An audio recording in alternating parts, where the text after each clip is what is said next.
Hello, classic cinema with the Sage Sisters, followers and viewers. My name is Lucinda Sage Midgordon, and I am the oldest sister. I am Celeste Sage Tate, and I am the youngest. Yes, and we have two in the middle. So today we are going to be talking about a screwball comedy called Bringing Up Baby. It's from Right. 1938. And I'm going to read the description, but there's something else that I found out about screwball comedies, which I thought was really interesting. So let me read the description, and then we'll tell who's in it, and I'll tell this thing that I found out. While trying to secure a $1 million donation for his museum, a befuddled paleontologist is pursued by a flighty and often irritating heiress and her pet leopard baby. So, Cary Grant and Katharine Hepburn are in this. This is their second movie that they did together, but it's the first movie that Katharine Hepburn was in that was a comedy. And one of the things I found out about screwball comedies, they are like slapstick comedies, except that there is a romance involved in it. So there's this fast dialogue, fast-paced action, characters that are doing really Right. strange, funny, Yeah. strange things. There's a lot of physical comedy in them.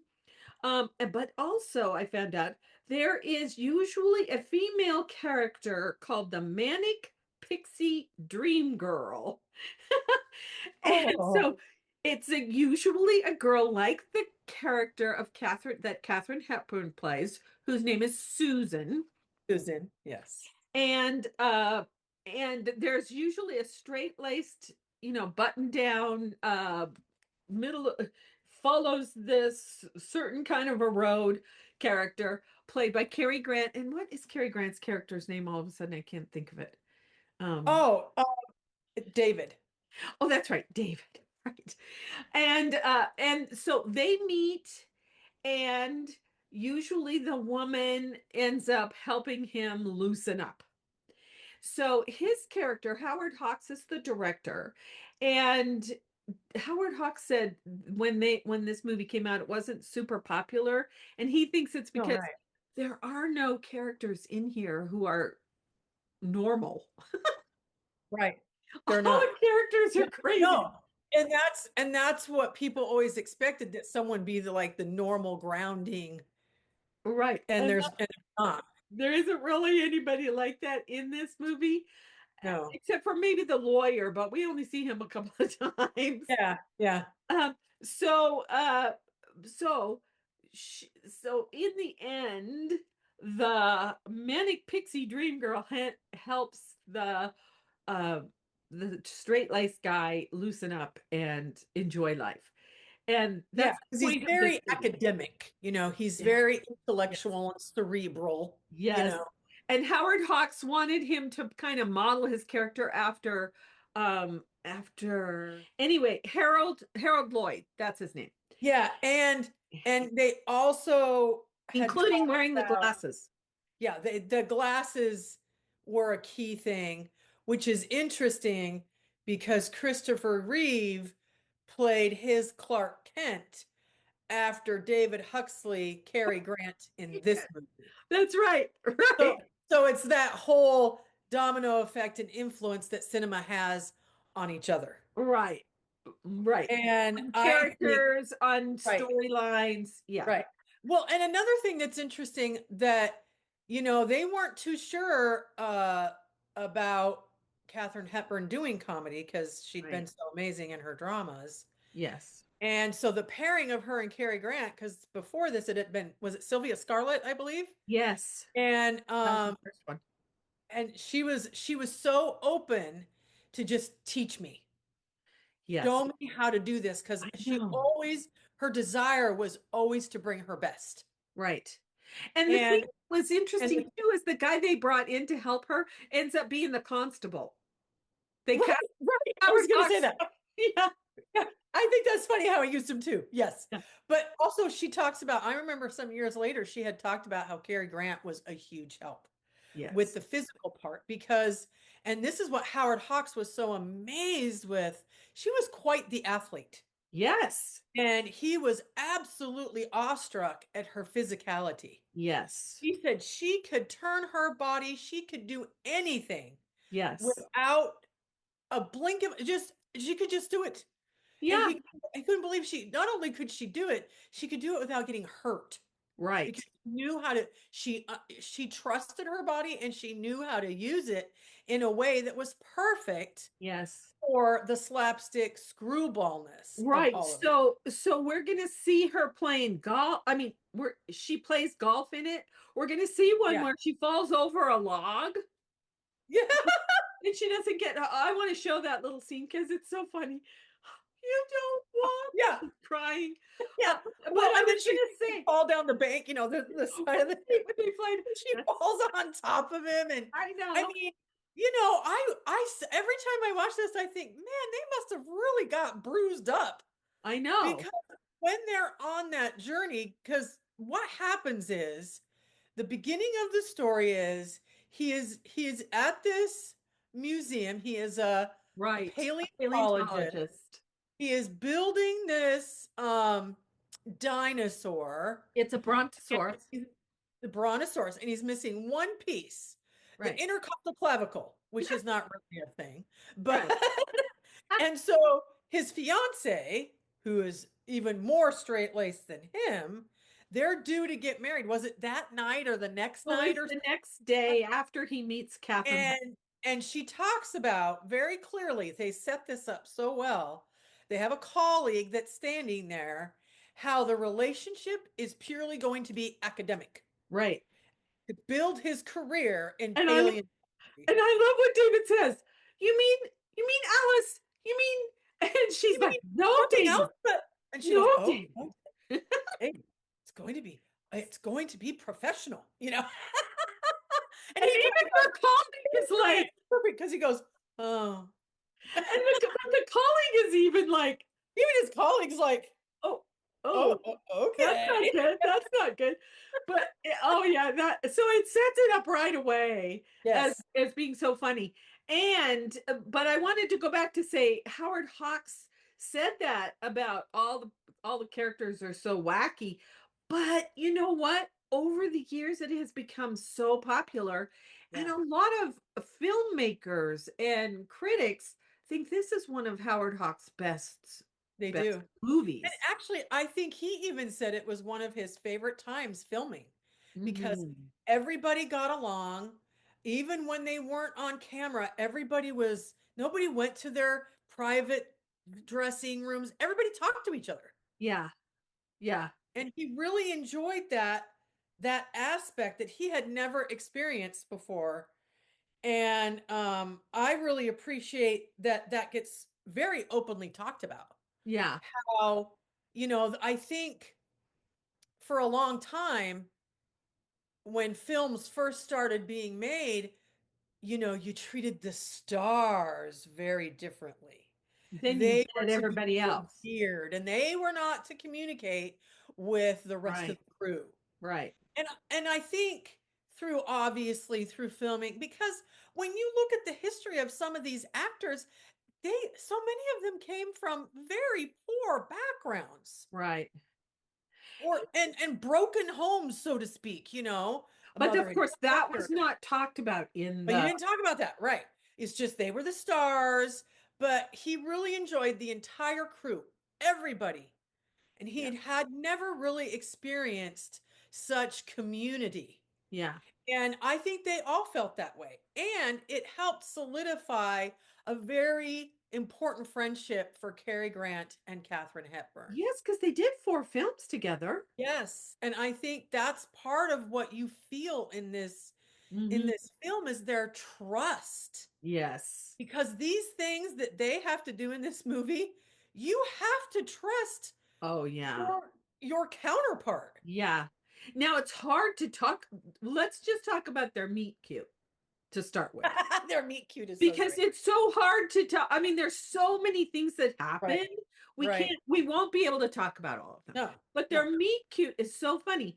Right after the whole thing with Alice and David and talking about their wedding, and he goes off to play golf with this guy who is the lawyer for the person who's going to give away $1 million. And he's trying to get it for his museum. Right. And so, well, it's not just his museum, but the museum where Yeah. he Yeah. works.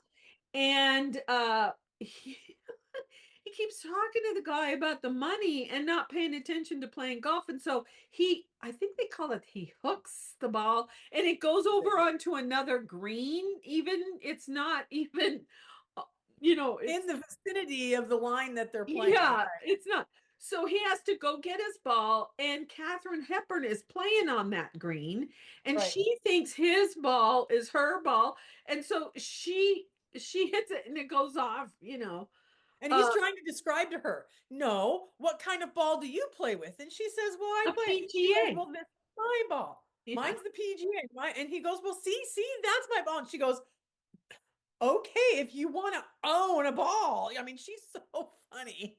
And she just, of course, is not listening to him. right. And so She's just she's giving him ending her golf, and on the and 18th hole, yeah. yeah, and then she gets into a car. It happens to be his car. It's sitting right next to another car that looks exactly like his car, which I think is her car. Right. And the caddy goes, isn't that your car? And she's And he goes, oh. And I love Cary Grant because he's always, oh. He's just so funny. His whole mannerisms are hysterical. and And it's important to point out that Cary Grant, prior to becoming a film star, was in vaudeville. yes. Oh, well, he was an acrobat. And he was an acrobat in vaudeville. So when he was a young child in England, he went to the circus, joined the circus, became an acrobat, and then got into vaudeville because he Right. always knew he wanted, once he saw some shows as a kid, because he loved how he could use his body for that. Right. And so all of these acrobat, I love the line of his story, how it brings him to this place, Yes.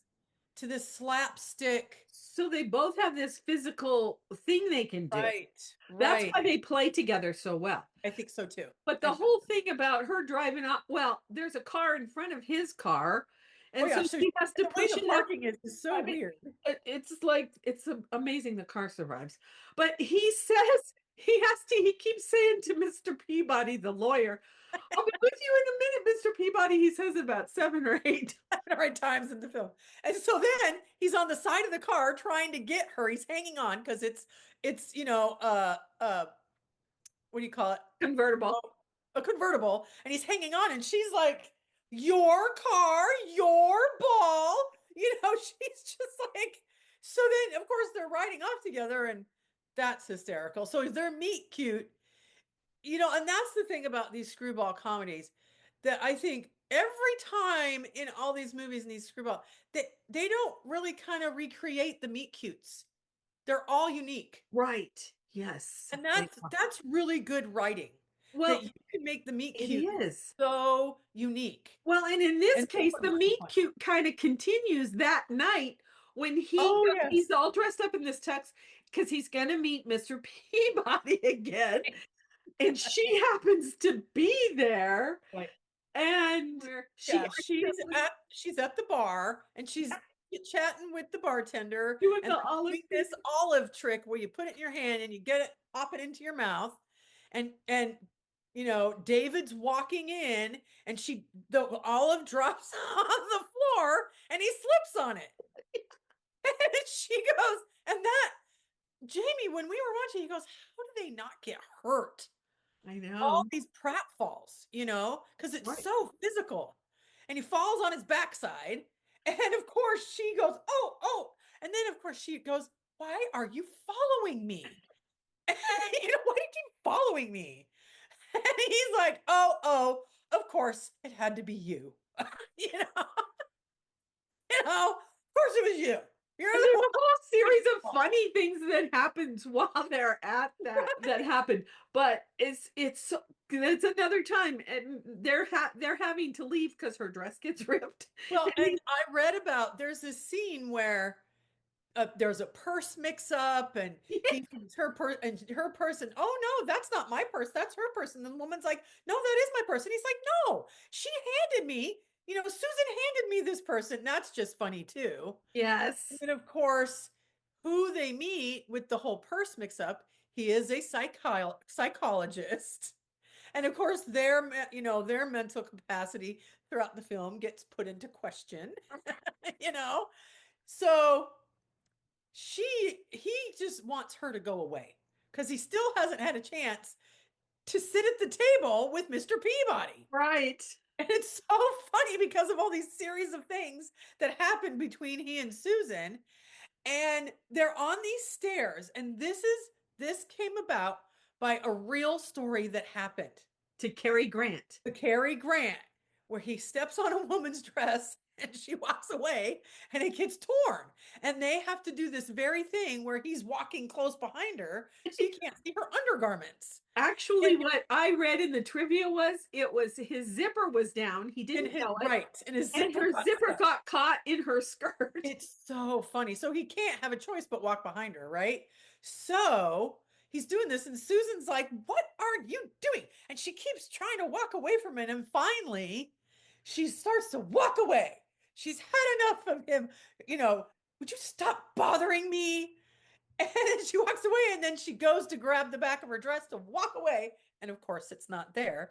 And she's like, oh, and of course, they have to walk. And that's a really great scene where they're Yes, walking out of the restaurant together in this. yes, It's so good. yeah, it is so No, funny. but yeah, I think one of And the it's things, after I think it's after that that she starts to really like him. oh, she doesn't want him to go away. And well, I mean, you can't blame her. So she keeps creating these situations.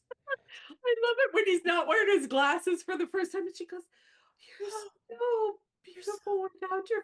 I like you better without your glasses. It's so funny.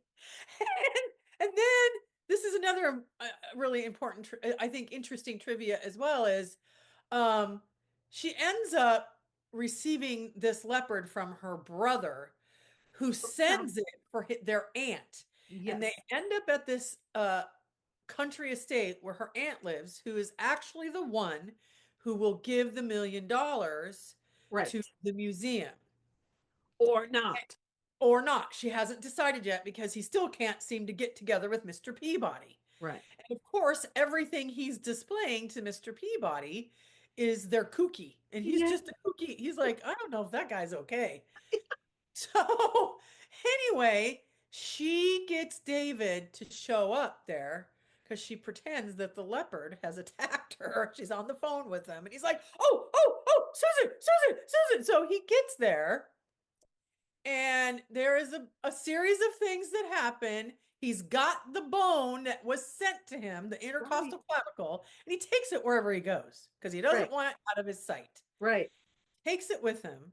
There's these series of events that happen, and the box is open, and there's a dog named George who takes the bone and buries it. And then they gotta find the bone. And this is part of their journey, is trying to find this dang bone. And they're on the property following the dog around, which is hysterical. Yeah, I love it when he's saying George, George, and then she's George, George, George, Yeah. He's like, Susan, would you stop doing that? George. Okay, George, George, Yeah. okay, or whatever it is she says. So anyway, they Oh, end up falling in the water and they have to change their clothes. And this is an important part. And he hasn't even met the aunt yet. And I don't even know if he's begun to realize the aunt is the one who's supposed to be given the money. right. No, he doesn't know that yet. Okay, the aunt is So anyway, they're having to change their clothes, and she's gonna get his clothes dried up and cleaned up. And so something happened where he's like, well, what clothes do I wear? She goes, oh, there's a robe in the other room. well, Well, it's she steals his great. clothes and sends He him to steals his town. clothes because she doesn't want him to leave. Oh, I sent them to the cleaners. I sent them out to be cleaned. He's like, what? I can't, because that is the day he's supposed to get married. And she's, of course, is preventing him from going to get married. But I love it because he puts on this very frilly see-through robe, essentially, and he runs into the aunt, and the aunt is like, "Why are you dressed that way? What are you wearing clothes?" And this is I thought an interesting part of the trivia. He says, "Because I suddenly went gay." Well, for most of, you know, gay meant happy or carefree. Right. And they believe that it was the first time, actually, they do say it's the first time that gay was used in a context where you were actually homosexual. Right. Because somewhere starting in the 1920s is when gay was used for homosexuality. Yeah, and it wasn't in the United States. It was in France or something And like I that. think, yeah, some in some European country, right? Where they 20s, Yes. and now it's 38. So he uses Yeah. it instead of the happy, carefree part. Which is And, interesting that it got by the censors. oh, I don't think the censors understood. Well, That's I what think they you're right. believed. They thought he just meant happy Right. and free. Well, But the way he does it with his body, oh yeah, it absolutely indicates what it is. So that whole thing at the aunt's estate is hysterical as oh well my God, because yes. they have brought the leopard. Susan, for some reason, doesn't know that her brother intended the leopard for his aunt. Right. She, well, then the message she gets from her brother Right, he makes doesn't it even seem say like it. it's her leopard. I know, it's so Yeah. strange. Yeah. So they take the leopard to the estate, they hide it in one of the stalls in the barn. Right. Baby, that and the baby, and baby likes the song, I can't give you anything but love, baby. So there, of course, that's how that calms the leopard down, and they end up singing that quite often throughout. But there's no music. And other than Oh, there that, is no soundtrack to this film, no which is very music, interesting. except for the beginning and the end of the movie. Right, that's it. No soundtrack. The whole, All it is just acting, which makes it very important, I think, too. yes. Because it means that all the moods and all the changes that happen is because of the script and the actors. And the body language and the facial Right. expressions. Yeah. That they're the ones that show all the various. The And switches and and as we were talking about before we started filming, when I was watching it again, there were a lot of screwball comedies prior and even after that I didn't find very good because they weren't very emotionally mature. mhm. People got hurt easily and then they did really immature things to try to get them back, and it's like, that's so dumb. Why would you do that? But this one is not like that. No. And how they evolve into this relationship, Yes. they do fall in love, and apparently there were scenes shot where they declare their love for each other, but I think the studios or someone wanted those scenes taken out. Well, and I think it's interesting. Even the ones that are kept into the movie, Yeah, you see David uh leaning more and more and more right, toward Susan right. and especially like when she falls down and Yeah, that kind of thing. And then the whole mix up with the two leopards. One is a killer leopard and right, Baby and George are playing with each other at one right, point. right. And Baby, she even actually really pet the real leopard, You did, right. which Cary Grant was like, I don't want to be with Yeah, I can't be near the leopard. So they had to, put like glass or something right. between them, or have his double doing some of it where Like the there's a scene where the leopard is in the back of the car. right. That the leopard is not sitting in the car with them. Right. They had to splice Right. her in, whatever Which it is. they do a good job. I mean, you Oh, can tell that it is, but they do a really good job. yeah. Yeah. For 1938 was great. Yeah. So, Great. yeah, I Special mean, effects. that's what I think is that's what I like about it, is how their relationship develops Yeah. is kooky and crazy and chaotic, Right. but he also really realizes how much she means to him. Yes, and also she starts to calm down a little. She does. She does. She's Uh, quite the so it's more like they're here, and they then meet. they Yeah. start to come more. Start to meet with each I other mean, she's and still a become little wacky in the end, but not nearly as much as she is in the well, beginning. and I think what you see from her too, you absolutely get a clear picture that when it comes out that he's looking for this money, she goes, "Oh my gosh, that's my aunt. That's Right. her." Yeah. And so then Susan creates ways to make sure that her aunt will give that money. Yeah. And that she doesn't want him to stop doing his work. She Right. knows how important it is for him to do this. Right. Yeah. And how she creates ways to make it happen. Yes. And I think for him, what you really get from it is she's not repressed. No, not at all. And she's more of what he didn't know he wanted. Yeah, because he has a conversation with Alice on the phone, and Alice is so dismissive and so Yeah. she's Yeah. she's not very kind. No. And then when we see her in when they get they get put into jail. I've forgotten how that happens, but they get put into jail, and the constable is really wacky. He's one of the guys that helped teach Katharine Hepburn comedy, Yes. and Yes. uh, and so uh, when she comes to the jail, oh, David, I just don't understand it. I don't know if I can live like this. I don't know if I can. I don't know who you are anymore. And then I think he even kind of says something like, "Did you even know me ever?" It's like, because I don't think she even wanted to allow the relationship to be connected. She just, for Hmm. some reason, she thought marriage was a business arrangement. The Yes. impression you get is that it's this business arrangement, and he doesn't want a business arrangement. Well, and it's sort of like if I'm married to him and he becomes famous, then I'll be famous too. I think so. I mean, she She never says that. riding off of his skirt tails, and which is unfortunate because for the time period, that really, I mean, women were not recognized in any field other than to be a maid or a secretary or a Or an shop girl, assistant, or yeah, you know. or a teacher. Yeah, they really couldn't do anything like the paleontology world. That was not something that a real woman would do. Right.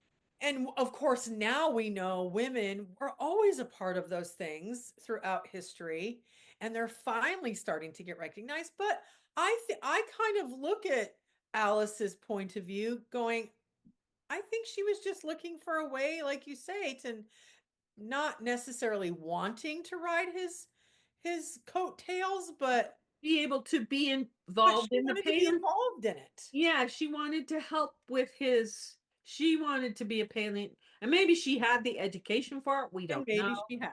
Right. But And maybe she had. she had to associate herself with a man so she could continue to do her Yeah. work, Yeah. unfortunately. Right. And so, whereas Susan is just Susan. Yeah. She doesn't want or need for anything. Mm-mm.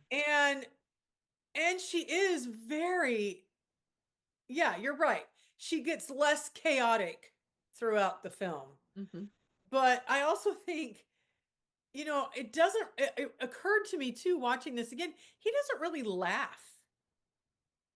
She giggles and she laughs, and then, things happen and he just goes, "Oh, well, it is what it is." And all right, Susan, what next? Yeah, right.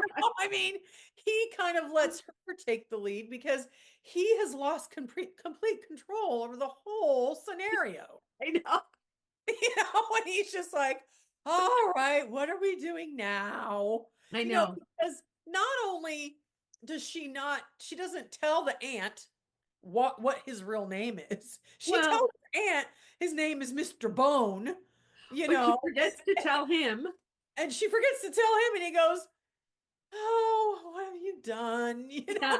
He's Well, just and we have to talk about the character of the aunt's friend who is a big game A hunter. big game hunter. Oh Yeah. my gosh, Oh, he's a great actor too. He's a great character actor. he is. He really is. Ruggles, I think is his last name. Yes. Ruggles is Anyway, his he last name. he is the whole thing about making the sound, you have to have Well, your yeah, head. the leopard sound. Oh, and how the ant's like, oh, okay, show me how to do it. I'll do it. Oh It's so dear. funny. And They're and, so and he says things, that are he makes mistakes when he's talking to her about things. I mean, right. he's Well, and then he's like, well, no, that's not the sound of the leopard because the leopard answers him back. And he's like, no, that's not. And they're like, and of that's a course, loon. David is like, yeah, it's the leopard. You just don't know the leopard's out there. It's the leopard, you know.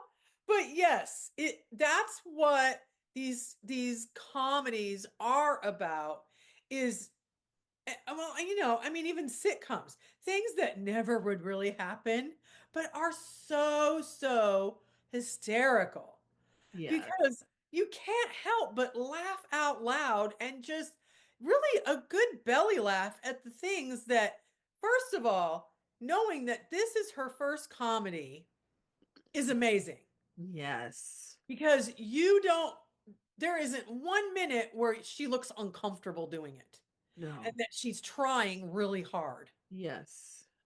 You don't Yeah, get that from her. and that whole scene in the jail when she pretends because Depends on they being part think of a gang. Yeah. I don't know who thinks it, who Yeah. says it first, but they think they're part of this gang that's been stealing Doing things, like robberies. Yeah. jewelry, robberies, and things. Yeah.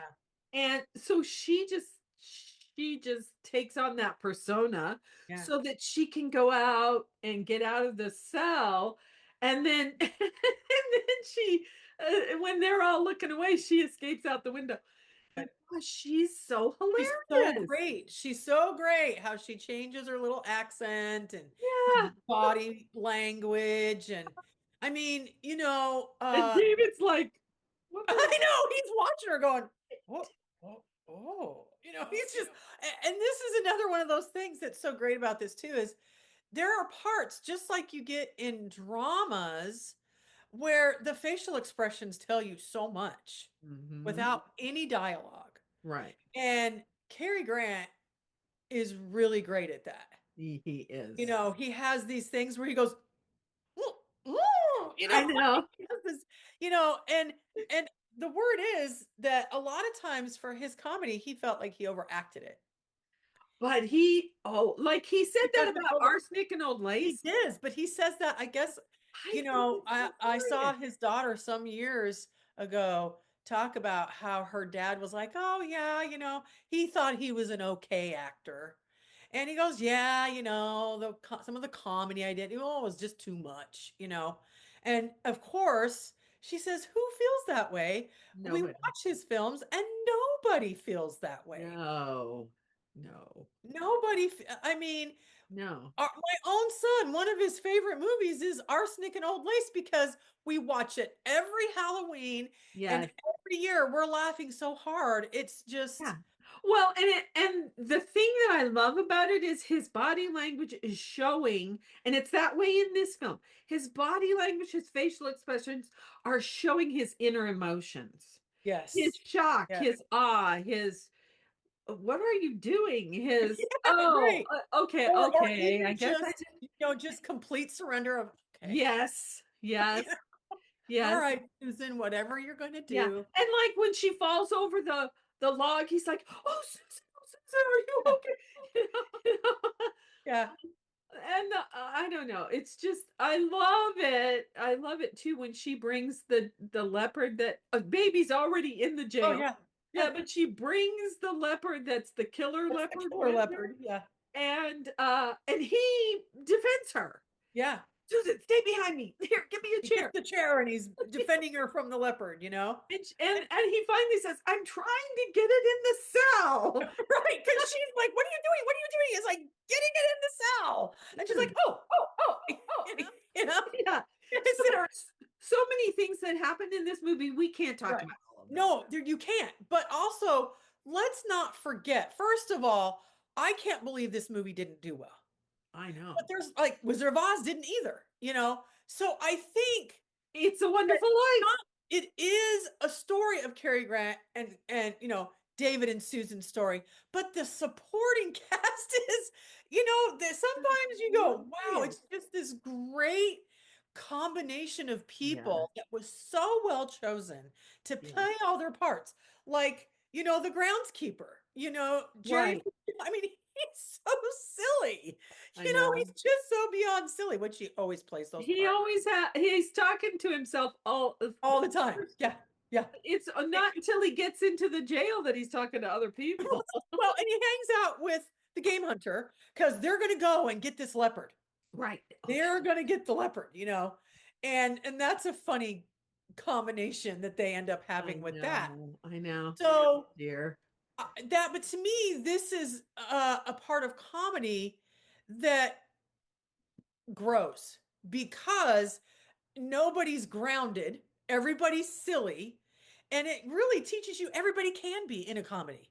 Yes. You don't need the real straight guy that's okay, let's just get this straight. Well, not only that, but we need to laugh. We do.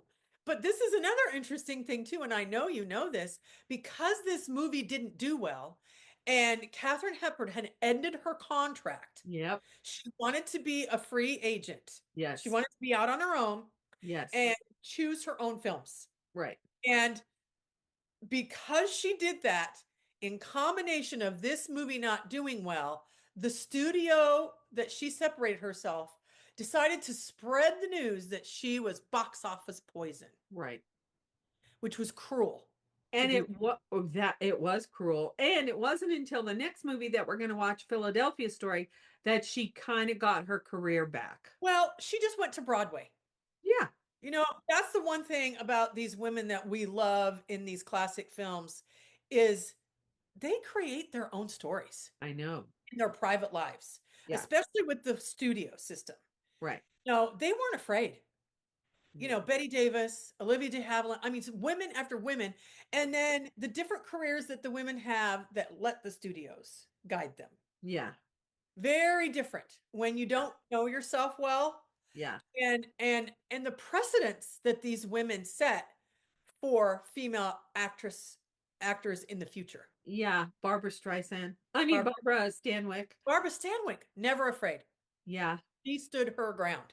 yeah. And and the studios tried to deem them difficult, but they also knew that they wouldn't survive without them. They were popular women. Yeah, And when she goes to Broadway, does it this Philadelphia Story, Katharine Hepburn on Broadway, she buys it herself to yes. sing.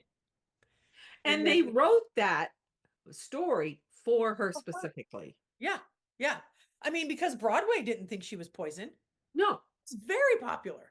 yeah, And so it goes to show you how we as human beings have evolved too, because I don't think studios can really, the media does a really good job even nowadays trying to create a narrative about someone, and it still goes on. And now they hire lawyers to create negative stories about people, but it doesn't work anymore. no, We as people know who we like. yeah, And, I wouldn't be surprised back then. People were like, she's box office poison? They were yeah. like, what are you talking about? Because a lot of her really early movies, I just love. Oh, yes. I mean, Well, even the ones where she doesn't think she did very good, like there's one where she's supposed to be an uneducated woman and right, she has this wacky accent. And right, I even like that one, and I can't remember the name of it. The Little Minister, I think, is one right. that might be it. The Little Minister. Yeah. Uh, Sylvia Scarlett is actually yes. a little bit of ahead of its time too. Yeah, and then there's one where she's a pilot. Oh And gosh, she that's a good has, one I can't too. remember the name of that one. And she falls in love with this married man who's in an unhappy marriage. But she kills herself because she gets pregnant. Right, right. Ahead of its time. Yeah. So that one's good. And then there are just so many good ones that yeah. I mean, Shane had asked me sometimes, who's your favorite actress of that era? I'm like, I can't choose. Just like, Right. okay, well, what genre? What, Right. what genre? We talked about this last time. What's your Right. favorite film? Well, what genre? Right. I just love films that are character driven, relationship Yeah. driven, Yeah. whether it be these comedies Yeah. or it's, a little bit of both Right. or complete dramas like our best years of our lives. I mean, Right. there are kind of some lightheartedness, but then not Right. light in Right. best years of our lives Right. because of their dark PTSD that happens to them, you Yeah. know. Um, so Katharine Hepburn, I mean, if you don't know classic film and you've never really watched her, Oh. I mean, you're missing out. Well, and that's the same people who wrote I think it's the same people who wrote the Philadelphia story also wrote Pat and Mike for her Pat and Mike. because of her athletic ability. Right, right.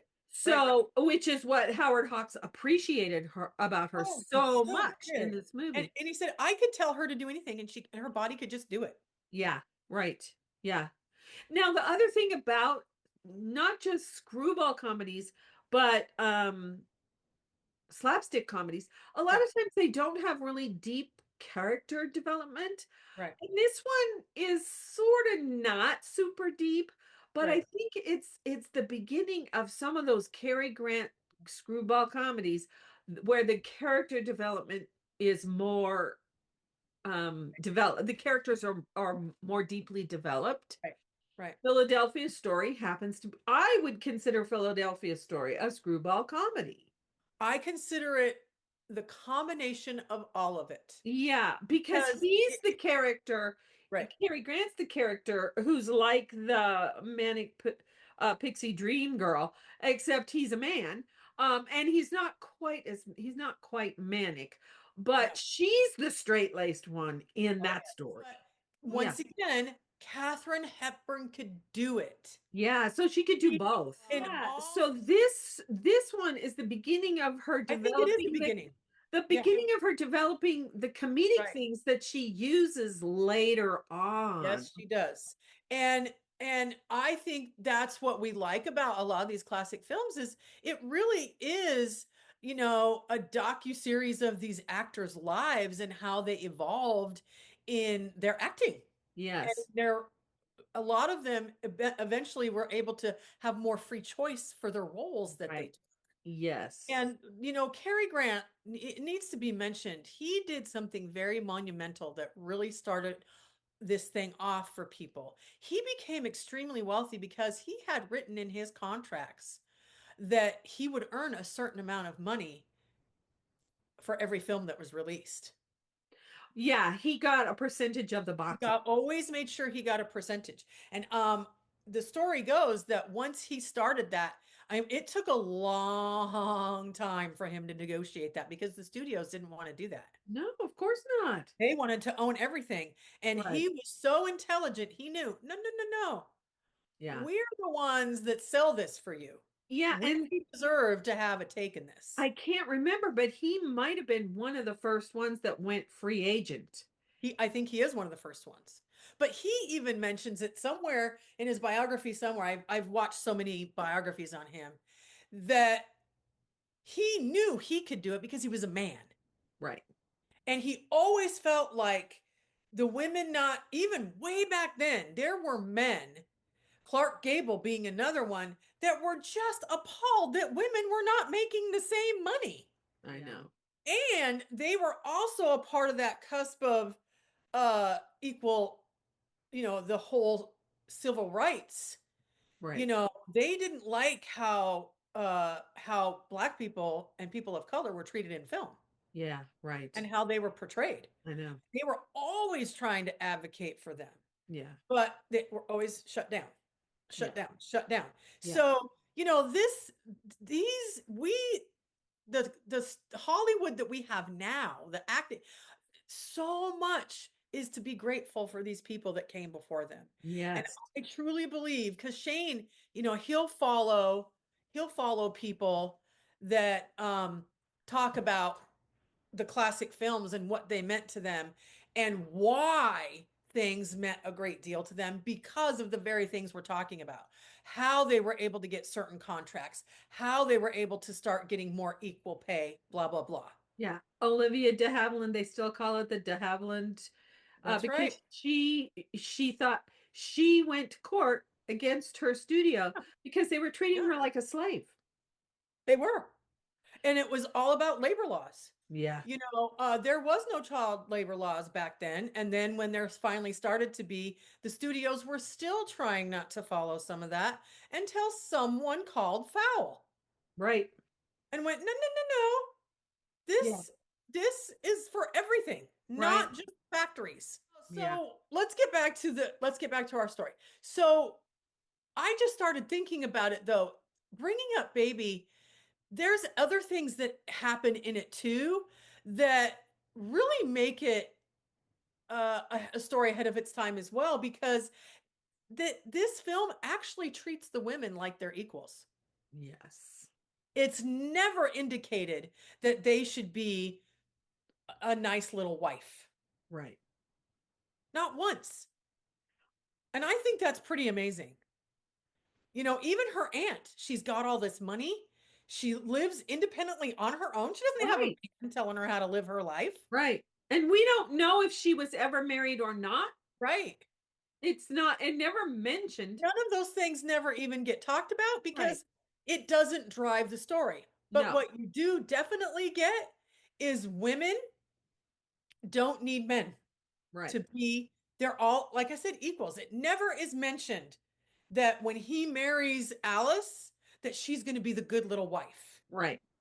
Oh, David, we're going to do this together and we're going to do that together. Right.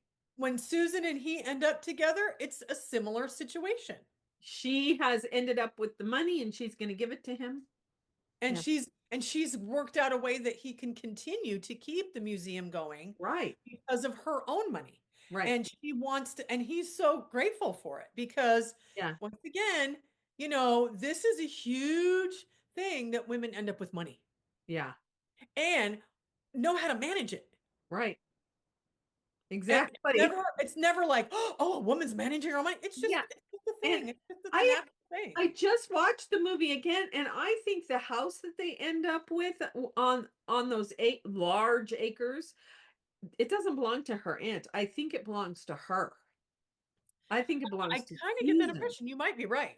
Yeah, that I'm I thinking might be that's wrong probably about true. that, but I think it belongs to Susan. Well, because she gets an inheritance of some sort, and where did that come from, right? And Right. then she's got a brother that's Right. off in Africa and all No, these South exotic. America. He's South in America. South America. They briefly touch on how he gets to go everywhere Yeah. because he's some sort of scientist as well. Right. And now, they just don't even blink an eye with women being equal and women managing their own money. Right. Exactly.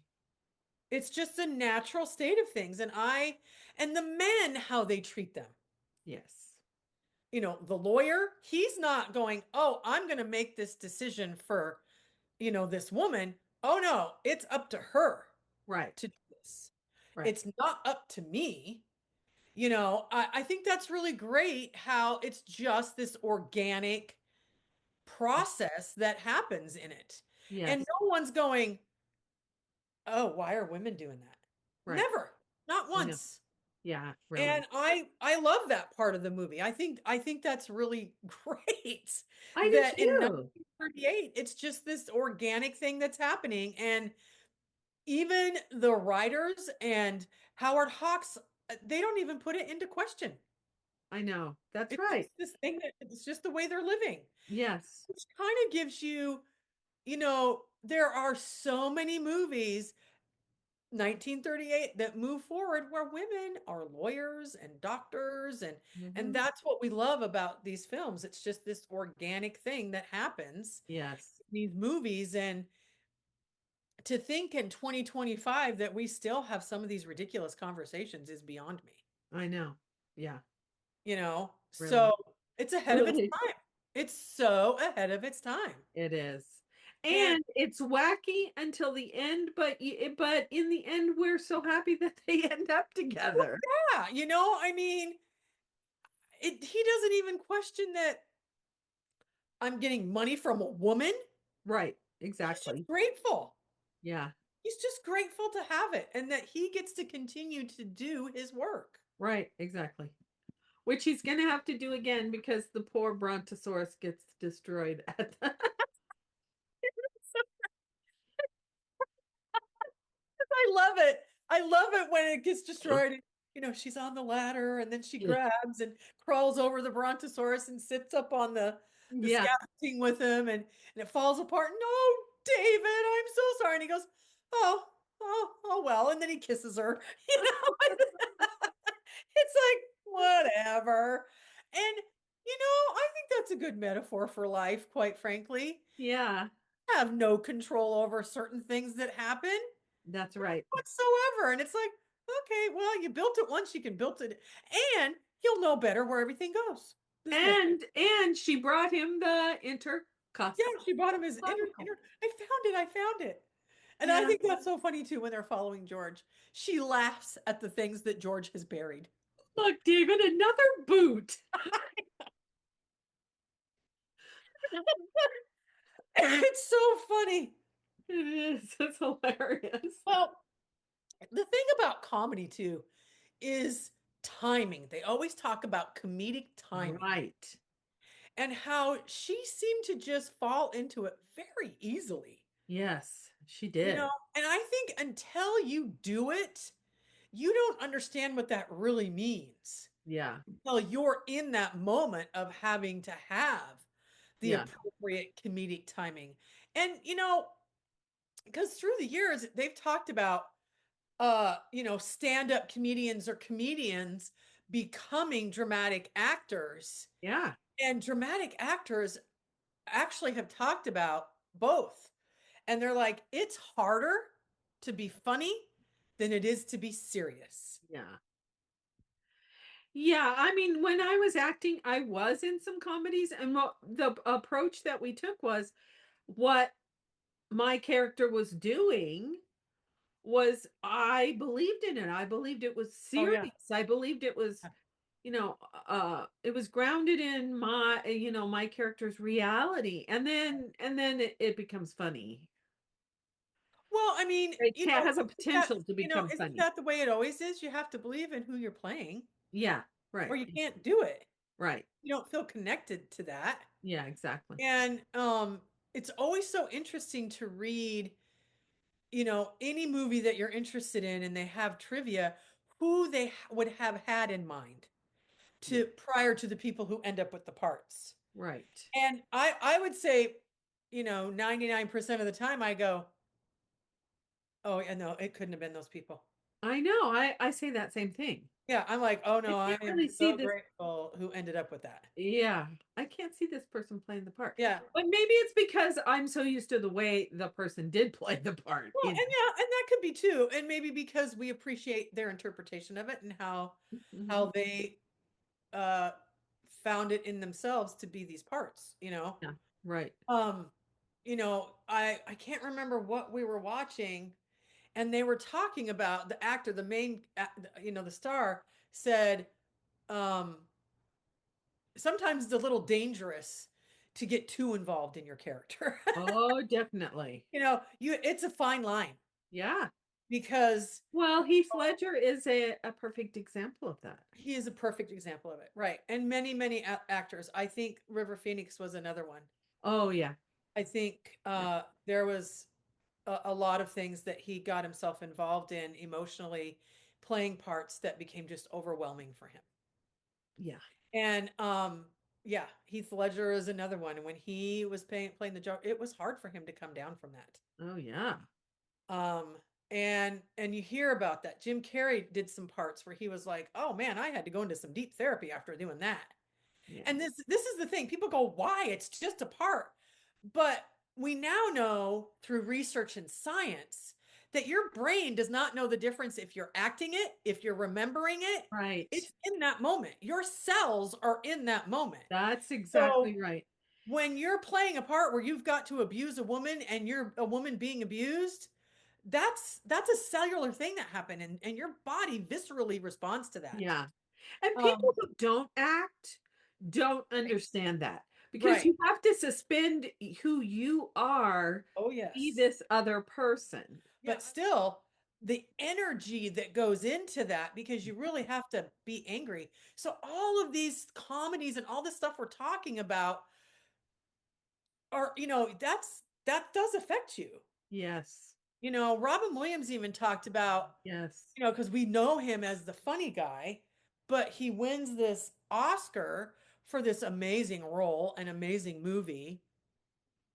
But he said, even when I'm doing my stand up, at the end of the night, it's like, you know, okay, I feel like I could sleep for 6 months, because it's just physically everything. It is. You have So to these prepare physical yourself. comedies are physically everything. Oh, yes, you have to prepare yourself.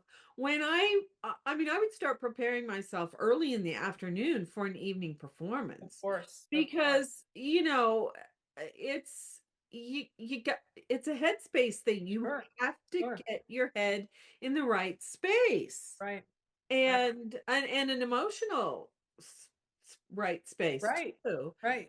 Well, So, and like, yeah, people that like, if you've never been in, like, here you got to be in this movie where you're in a big fight, physical, hand to hand, so to speak, that is something that men have talked about that have had to be the abusers in films, that they're stepping away going, I got to figure out how I'm going to deal with this, yeah, because they feel terrible. yeah. I think back, Sidney Poitier Yes. did that movie with Richard Widmark called No Yes, Way I was Out. just gonna say that. Sidney Poitier is, he's a black doctor, Yeah, and he's got to help this bad guy through this whole process. and Richard Widmark is the bad guy's And Richard brother. Widmark is a terrible to him. And Yes, after everything, after a day's filming, he would go over to Sidney Poitier and go, "I'm so sorry. And Sidney Poitier was like, "It's okay. you had I understand what we're doing here. yeah, I yeah, understand where we're at." yeah, So, yeah, this is part of why we talk about this stuff, because yes, they are amazing films that we talk about, but I think you and I both understand what goes into these films. but even the comedies have, Yes, even the comedies have things that the actors have to prepare for. They have to, right, especially the physical, because right. slapstick, these screwball comedies are not just emotional, but they're physical as Oh, so physical. So well. absolutely physical. Right. And that's hard work. At the end of the day, Oh, yeah. it's like you've worked out for 4 or 5 hours or more. Yeah, right. That's a long time. Yeah. That's exhausting. And so, that's probably why Howard Hawks was just so amazed by Katharine Hepburn, because, women being fit, because she could play any sport. That's what Pat and Mike is about. Right. Every sport that in that movie, she could play Yeah, right. and play well. Yes. She could swim, she could play golf, she could play basketball, she could play tennis, she could play anything, Yeah. and that was unusual for women at that time. Yeah, and see, that's just what I love about so many of these films. You learn about the community they create behind the scenes about Yes. it, Yeah. because what we're really promoting here is the love of film. Right. And we're promoting these films to be seen because they deserve to be seen. And you get to owe it to yourself to watch them. Yeah, and you learn things from them too. Yes, that's what you and I love about storytelling in general. We Yes. love that there's this process at the beginning, the middle, and the end, Yeah. where you learn more about each other and yourselves. Right.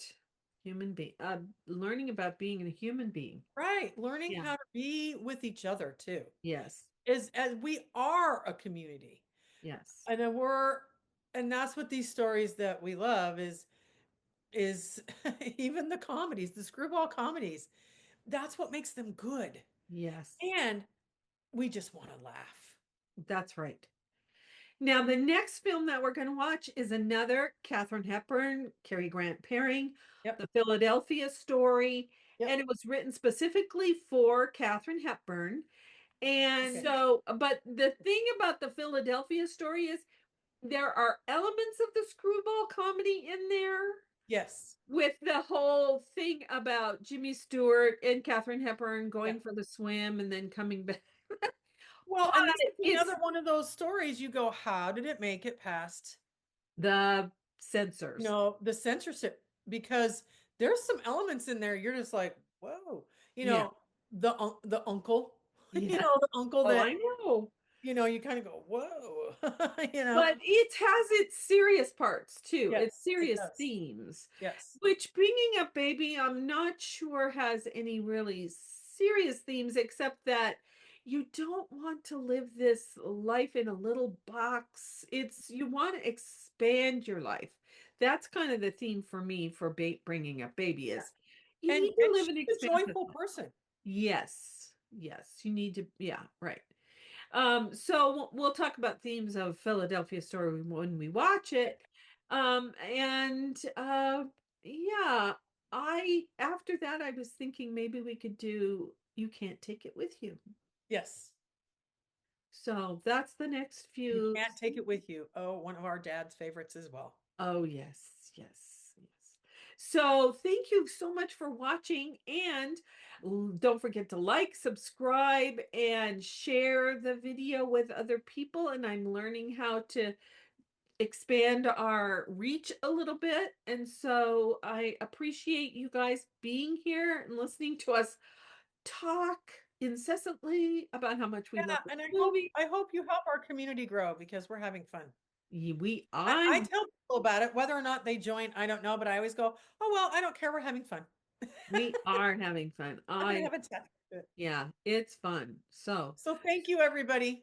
Thank you for until next listening. time, bye. Bye.